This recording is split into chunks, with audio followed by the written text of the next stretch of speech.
Saludos y bienvenidos nuevamente al canal. Vamos a estar repasando la lección número 9 que se titula Tiempo de perder.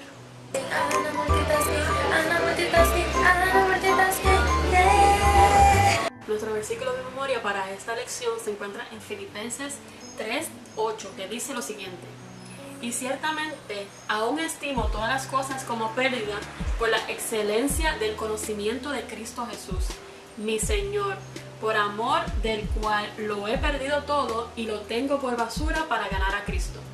Esto es un versículo muy clave para esta lección y al final vamos a ver por qué. Para poder entender muchas cosas de esta lección tenemos que remontarnos al principio. Adán y Eva vivían en el paraíso, en el jardín del Edén. Dentro de todo lo que Dios había creado, también había creado su hogar para ellos vivir forever, para estar comunicados constantemente con el Señor. Y Adán y Eva pecaron. ¿Sabemos cómo pecaron? Se le ofreció una fruta de parte de la serpiente, del enemigo de Satanás, y Eva cayó y entonces invitó a Adán para que participara de esa transgresión, de esa desobediencia abierta al Señor.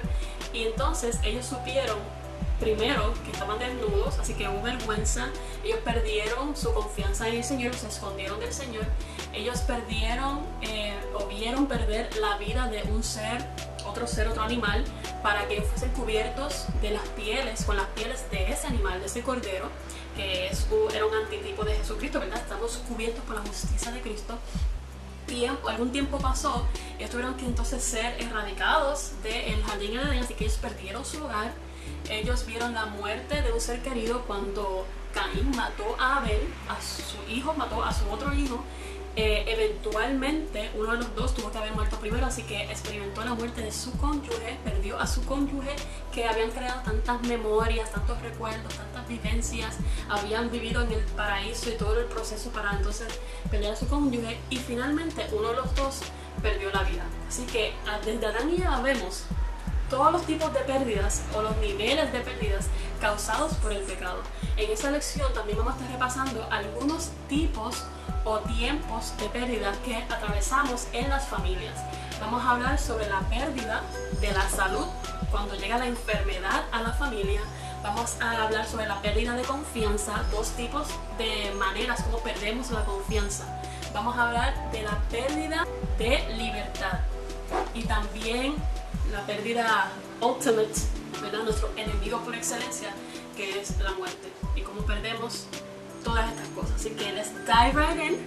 Vamos allá. Desde el principio, cuando el Señor creó al ser humano, Él no destinó para que el ser humano fuese defectuoso, se enfermara, se quebrantara y llegara entonces al quebrantamiento tan brutal de la salud que muriera.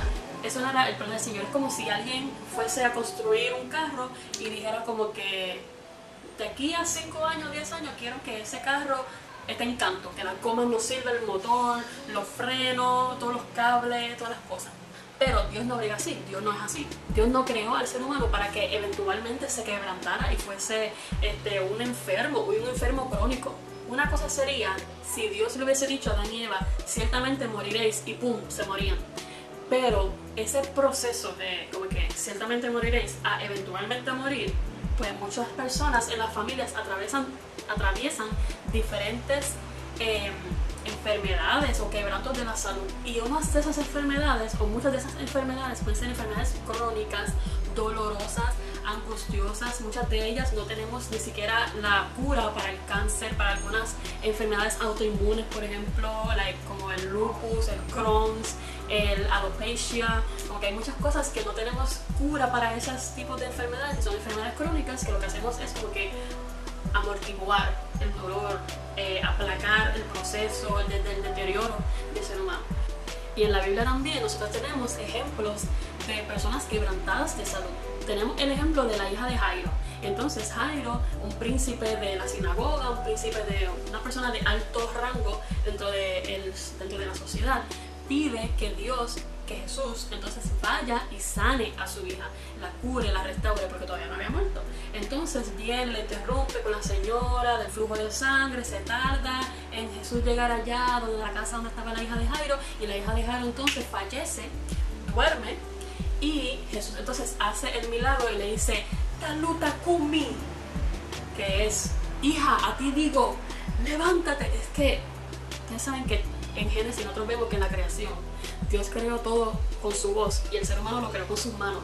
Entonces Él tiene el poder en su voz, nada más, con Él decirlo, con Él pensarlo, vamos a hablar claro, pero con Él decirlo, Él puede tener y Él tiene el poder, Él tiene, ese statement, facts. Él tiene el poder de hasta levantar a los muertos. Pasó lo mismo con Lázaro. Lázaro, sal fuera, solamente con su voz, no tienes que ir a tocarlo, hey, vamos papito, mamita, levanta. No tiene que hacer eso. He's so powerful, man. I love him. Otro ejemplo que tenemos de una persona quebrantada de salud es el hijo de una señora cananea. Entonces ella ejerció su fe tan y tan brutal. Te tengo que leer ese pasaje. Está en Mateo 15, 22 al 28. Mateo 15, 22 al 28, la fe de esa señora decía solamente, o sea, aún los perritos comen de las migajas de los amos y de las cosas. Like, she was so desperate. Ella conocía y confiaba plenamente en Jesucristo y Jesucristo no se le sanó a su hijo. Otro ejemplo que tenemos es la suegra de Pedro. La suegra de Pedro tenía una fiebre bien brutal, estaba súper quebrantada, estaba ahí tirada como que, hello, ¿alguien puede ayudarme? Estaba bien. Entonces Jesús le ayudó porque Pedro tenía fe en Jesús y ella también tenía fe en Jesús. Otro ejemplo que tenemos en la Biblia de personas quebrantadas de salud está en Juan 4, 46 al 54, que es el hijo de ese oficial de Capernaum. Estaba también muy enfermo, él tuvo fe grandísima, él no era judío y tuvo una fe grandísima en Jesucristo de que él podía sanar a su hijo. And he did, porque hay que poner la fe en acción. Esto es lo que podemos atrapar o agarrar de estas historias bíblicas. Tú puedes estar enfermo, un familiar tuyo puede estar enfermo. A veces las enfermedades llegan porque nosotros mismos no hacemos ejercicios ni nos alimentamos bien. Y si tú eres joven y tú tienes el poder de tomar buenos hábitos, de comer saludable, tomar tu agua, hacer tu ejercicio, irte hiking, irte bicicletando, hacer diferentes cosas, hazlo, aprovechalo, porque después vas a estar por ahí en cuanto doctores, tomando cuanto medicamento y te vas a lamentar. So, take care ahora que puedes. Pero si aún tú haciendo todas esas cosas, genéticamente tú estás predispuesto a diferentes tipos de enfermedades o cosas crónicas, de quebrantos de salud, pues confía en el Señor. Confía en el Señor 100% y este no es el fin. Nosotros vemos diferentes hijos e hijas que están cuidando a sus padres que están bien enfermitos, están bien debilitados de salud y podemos entonces ayudarlos, uno, aliviando su carga y dos, también orando por ellos, orando por fortaleza para que el Señor los restaure porque tenemos fe y sabemos que Dios es poderoso para levantar a esa persona. Otro tipo de pérdida que podemos tener en las familias es la pérdida de confianza. Una de las maneras para perder la confianza es cuando hay una traición. Una traición en una familia, por ejemplo, es el adulterio. Nosotros hemos hablado de esto. Este tipo de traición se puede llegar a restaurar y en la Biblia nos da diferentes maneras, tips, consejos de cómo restaurar este tipo de traición. Hay diferentes versículos. Por ejemplo, tenemos a Primera de Pedro 5, 6 al 7, Primera de Juan 4, 18, Santiago 5, 16 y Mateo 6, 14 al 15. Se lo dejo de asignación para que lo lean. ¿Cómo uno puede restaurar una pérdida de confianza? Con humildad, con oración, perdonándose uno al otro, confesando, pidiendo perdón y tal, como que te dice esto y esto, me arrepiento en esto y esto. Y así uno puede entonces restaurar esa relación. Cuando ocurre adulterio, cuando alguien comete adulterio en un matrimonio, la restauración no es automática. Eso es un proceso. Entonces, yo recomiendo que busquen mediadores en ese proceso. Hay terapias familiares, hay pastores, hay psicólogos que pueden coger la pareja individual o en la terapia familiar. Busquen ayuda externa si se ve que esto ha sido bien complicado o que las consecuencias son demasiado graves, porque a veces uno no encuentra la salida y se pone como que no veo nada más que lo que está aquí, pero hay solución y hay esperanza en Jesucristo primeramente. Otra manera de perder la confianza en la familia es cuando hay violencia familiar. Esta violencia familiar se manifiesta de diferentes maneras. Hay violencia de manera emocional, física, sexual, puede haber violencia activa o pasiva, violencia verbal también, También tenemos ejemplos de violencia familiar en la Biblia. Es bien penoso y lamentable, pero como hemos dicho anteriormente, la Biblia habla cosas súper buenas, esperanza, paz y de todo, pero también presenta lo malo y las consecuencias de lo malo para darnos ejemplo a nosotros de no hacer esto. Pero vamos a Génesis capítulo 37, vemos a José, el hijo de Jacob, y sus hermanos. Los hermanos de José quisieron vender a José, quisieron matarlo primero. Y Rubén tuvo que intervenir y después entonces Judá intervino otra vez y José fue vendido a sus hermanos. Es un tipo de violencia, violencia a las emociones, violencia física también, y lo tiraron a una cisterna ahí como que y ellos se fueron de que a comer y no sé, cuando ellos comieron entonces vieron a la caravana de las personas que iban para Egipto y ahí como que aprovecharon, como que se le prendió una bombilla para el mar y vendieron a su hermano. Violencia familiar, love your brothers and your sisters, love your siblings. Este otro ejemplo de violencia familiar me da una cosa mala porque la mujer se defendió y el hombre no le hizo caso. Esto es de abuso sexual. Eso está en 2 de Samuel capítulo 13, el 13 y el 14, porque el 14 vemos la consecuencia de este pecado. Amnón, un hijo de David, se enamoró de Tamar, que también básicamente es su hermana. Tamar era hermana de Absalón, hijo también de David. Yo pienso que entonces Amnón y Tamar eran medio hermanos, no eran hermanos de la misma madre. No, la Biblia no dice. Entonces Amnón se enamoró de su hermana y se enamoró tanto, que dice la Biblia, que llegó a enfermarse. Llegó a estar flaquito, estaba ahí como que súper enfermo.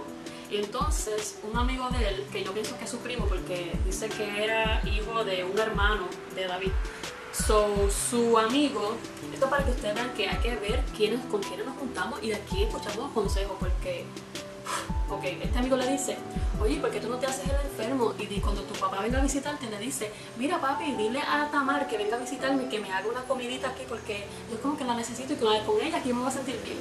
Entonces Amnón le hizo caso, se acostó, se hizo el enfermo, le pidió eso a David. David llamó a Tamar, Tamar estaba haciendo una hojuela, una tortita a Amnón. Entonces dijo como que, ven a mi cuarto, tráemela aquí a la cama. Y entonces, que como que, una luz roja a Tamar, pero Tamar no sabía. Pues Tamar va y le lleva entonces estos alimentos a Amnón. Y Amnón viene y la coge y le dice, acuéstate conmigo, hermana mía. Y Tamar se defendió. Tamar dijo, mira, no, yo no puedo hacer esto contigo. En Israel no pasa esto. Además, no podemos hacer esta vileza. Ella usa esta palabra, esta vileza, porque en Levítico ya habíamos estudiado de que eso era una abominación full. Eso es incesto.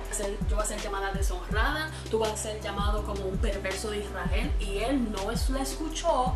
Y como quiera la forzó, porque era más poderoso que ella, más fuerte físicamente, era más fuerte que ella.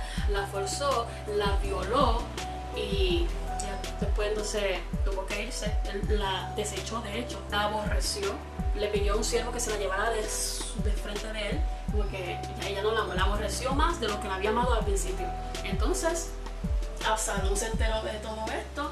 ¿Cómo que tú has violado a quién? A mi hermana Tamar. Y mandó entonces a los siervos de él a matar a Amnón.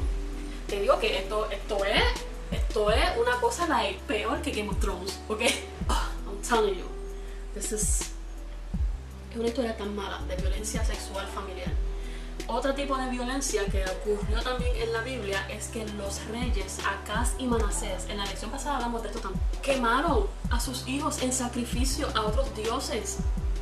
What the heck? ¿Qué te pasa? ¿Qué te pasa, güey?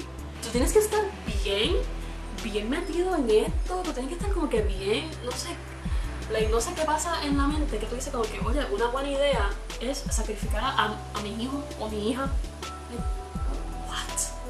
Violencia familiar. Me gustó como lo pone aquí, esta parte que está aquí en la lección, este párrafito, mira, me encanta. El comportamiento abusivo es la elección consciente de una persona de ejercer poder y control sobre otra. La persona abusiva decide eso conscientemente.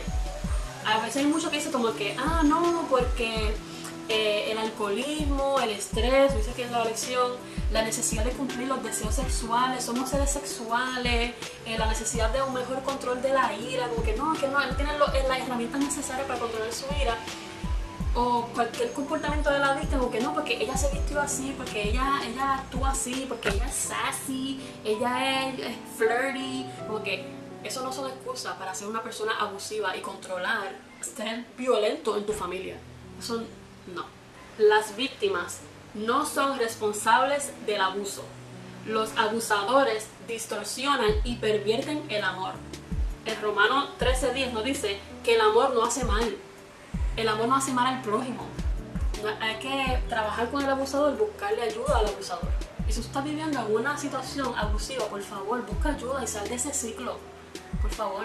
Otra manera de perder en las familias es la pérdida de la libertad. ¿Cómo uno pierde la libertad? Con las adicciones. Uno puede volverse adicto. No todas las personas que pecan son adictas, pero muchas veces el pecado se cultiva o llega a ser una adicción. También tipos de adicciones pueden ser, como hemos hablado, la droga, el alcohol, el tabaco, los juegos de azar, la pornografía, el sexo, incluso la comida. Lo que convierte estas cosas en adicciones es la naturaleza habitual y progresiva de su uso o abuso. La persona es incapaz de detenerse a practicar estas cosas aún sabiendo que las cosas están mal. No tiene ese tipo de control. Y eso vuelve a ser una cosa repetitiva, puede ser un pecado, puede ser una práctica, aún las cosas buenas como la comida. Aquí abajo, como siempre, hay muchos recursos para ayudar a las personas, ¿verdad? Pues aquí en Puerto Rico tenemos la AMSCA, que es la Agencia sobre Adicción y Abuso de Sustancia Controlada. Y la adicción se puede trabajar por medio de ese tipo de ayuda que brinda el gobierno, pero también podemos tener mediadores, psicólogos, pastores que nos puedan ayudar, profesionales de la salud, doctores que nos puedan ayudar para eliminar de nuestras vidas este tipo de adicciones, este tipo de prácticas, porque perjudican nuestra familia, que es lo primero, y después eso como que sale las ramas, salen todas las cosas y perjudica toda nuestra sociedad, nuestra comunidad, nuestro país, nuestro mundo, y no podemos vivir así, ¿verdad? La Biblia nos explica varias maneras cómo una persona puede llegar a ser una adicta, cómo un pecado recurrente puede llegar a llevar a una persona a ser un adicto a ese pecado o a esa práctica. Están algunos versículos como Lucas 16:13, Romanos 6:16, Santiago 1:13 al 15 y Primera de Juan 2:16. Pero ¿sabes qué? Esperanza para el adicto. Para esa persona que comete un pecado recurrente día tras día, vez tras vez, que afecta su salud, que afecta su mente, su familia, la sociedad, la comunidad, el país entero, hay una esperanza. Juan 8:36. Así que, si el Hijo os libertare, seréis verdaderamente libres. Tú puedes ser libre en Cristo Jesús. Entonces, vamos aquí a algunos versículos que nos sugieren la lección que están brutales. Gálatas 5:24, ya que tú estás en Cristo Jesús porque Él te ha libertado, pero los que son de Cristo han crucificado la carne con sus pasiones y deseos. Como uno está en Cristo, nueva criatura es. Y todas esas cosas las hemos crucificado nuestras pasiones y deseos en Cristo Jesús. Romanos 13:14 dice: más bien, revístanse ustedes del Señor Jesucristo y no se preocupen por satisfacer los deseos de la naturaleza pecaminosa. No te apures por eso, porque tú lo que vas a estar haciendo día tras día es procurando estar revestido de Jesucristo. Eso va a ser tu meta principal. Otro tipo de pérdida que tenemos en la familia es la pérdida de la vida, o sea, la muerte. Cuando llega la muerte a nuestras familias. Todos hemos experimentado de alguna manera alguna pérdida, no solamente de nuestros amigos, sino también de familiares muy cercanos con quienes hemos hecho muchas memorias y recuerdos y vivencias que ahora quedan como en pausa. En pausa, no es acabado, no es como que ya no hay más nada, es que queda en pausa. Entonces, la lección nos invita a que leamos 1 Corintios 15:26, que habla sobre la muerte. ¿Cómo describe la muerte aquí? ¿Lo leíste? Habla que la muerte es nuestro enemigo final, nuestro enemigo top es la muerte. Y que Cristo, ¿qué va a hacer con la muerte? ¿O qué hizo con la muerte? Pero la muerte, forever and ever, sellado, como que no va a pasar, la va a destruir. Hay vida nueva en Jesús. En Deseado de todas las gentes, página 745, mira lo que dice. Para el creyente, la muerte es un asunto trivial. Cristo habla de ella como si fuera de poca importancia. Para el cristiano, la muerte es tan solo un sueño, un momento de silencio y tinieblas. La vida está oculta con Cristo en Dios, y cuando Cristo, vuestra vida, se manifestare, entonces vosotros también seréis manifestados con Él en gloria. Coming soon. Sin embargo, nosotros sabemos que la muerte es muy real. Esto suena súper lindo, como que vamos a vivir eternamente con Jesús y la tierra nueva, y ya no habrá más muerte, como dice Apocalipsis 21:4, no habrá más llanto, ni nada, ni dolor. Pero mientras tanto yo estoy viviendo en esta tierra y yo amo a mucha gente, amo a mis babies, a los perritos también. Entonces ellos no son eternos, nosotros todos no somos eternos y sufrimos la muerte. Entonces la lección aquí nos habla sobre ese proceso de duelo que experimenta cada persona, que es natural, porque nosotros no estamos hechos para sufrir la muerte, estamos hechos para vivir eternamente con Jesucristo y para ser seres inmortales en el bien, no en el mal. Entonces, pues hay procesos de duelo que hay que entender, que cada persona tiene que pasar por esto. Hay algunas personas que se tardan más que otras, pero se respeta a cada uno. El primer proceso es la conmoción y la negación, o el shock. Porque, wow, fulana murió, falleció. Wow, no puedo creer esto, no puedo creer. El segundo proceso es que tú estás absorto en pensamiento, en vivencia. Me acuerdo cuando hacíamos esto y lo otro, y te puedes ir como que en ese viaje. La tercera etapa puede ser la desesperación o la depresión. Las personas se deprimen porque no puedes ver sus vidas sin ese ser querido, o sin ese animalito que hicieron tanto, o sin ese hijo, sin ese padre que han querido, o esa madre que han querido tanto. Y el próximo proceso, la etapa final, es la recuperación. Son personas que ya han pasado por el duelo, que viven su vida de manera activa, que se recrea con los demás, que tiene una vida bastante productiva. En la Biblia se nos habla de esta esperanza que tenemos, de que en el cielo vamos a tener vida forever y que vamos a estar viviendo con Jesús. Primera de Corintios 15, 54 al 57, que es de esto que había hablado de la resurrección hacia la vida eterna, que esto corruptible se va a vestir de incorruptibilidad. O sea, sí, esto es un ejemplo bien trivial, pero mis orejas, esta oreja está más alta que esta porque mi cabeza, mi cara no está más simétrica. Y yo voy a estar revestida de incorruptibilidad, o sea, yo voy a estar alineada. Mis orejas entonces van a estar alineadas. Y voy a ser una mujer nueva porque voy a tener orejas alineadas. Yes. Gracias, Señor, por mis orejas alineadas. Te voy a dejar con este último pensamiento de nuestra hermana White, Ellen G. White, que está en Mensajes Selectos, tomo 2, página 306. Dice lo siguiente: cuando nos rodean las dificultades y las pruebas, deberíamos acudir a Dios y esperar confiadamente en aquel que es poderoso para salvar y fuerte para librar. Debemos pedir la bendición de Dios, si es que queremos recibirla. La oración es un deber y una necesidad, pero no descuidamos la alabanza. ¿No deberíamos agradecer más a menudo al dador de todas nuestras bendiciones? Necesitamos cultivar la gratitud. Deberíamos contemplar frecuentemente y volver a contar las mercedes de Dios y alabar y glorificar su santo nombre, aun cuando experimentemos dolor y aflicción. Tiempo de perder. Se pierde la salud, la confianza, la libertad y hasta la vida. Pero si confiamos en el Señor Jesucristo, estas cosas no van a desaparecer. Estas cosas son bien reales en nuestra vida.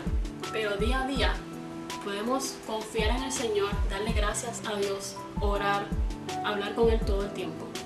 Y aun cuando pasemos y estemos atravesando estas dificultades en nuestro día a día y nuestros familiares, podemos estar en paz y pedirle la dirección del Señor para que nos ayude a sobrepasar cada una de estas pérdidas. Te invito a que confíes en el Señor, que ores. Toma un minutito para orar antes de seguir con tus faenas diarias. Siempre aquí abajo en la descripción hay más recursos, hay más ayuda para ti y para tu familia, para que puedan entonces atravesar este tipo de pérdidas de una manera más positiva, con más fuerza, con más fortaleza del Señor. Volvemos la próxima semana con la lección número 10. 10 ya. Tiempo de dificultades. Así que nos vemos allá en la próxima. Mientras tanto, estudia tu lección, mira los recursos que están allá abajo y síguenos en las redes sociales para que veas mis loqueras día a día. Ok, dale, chequeamos.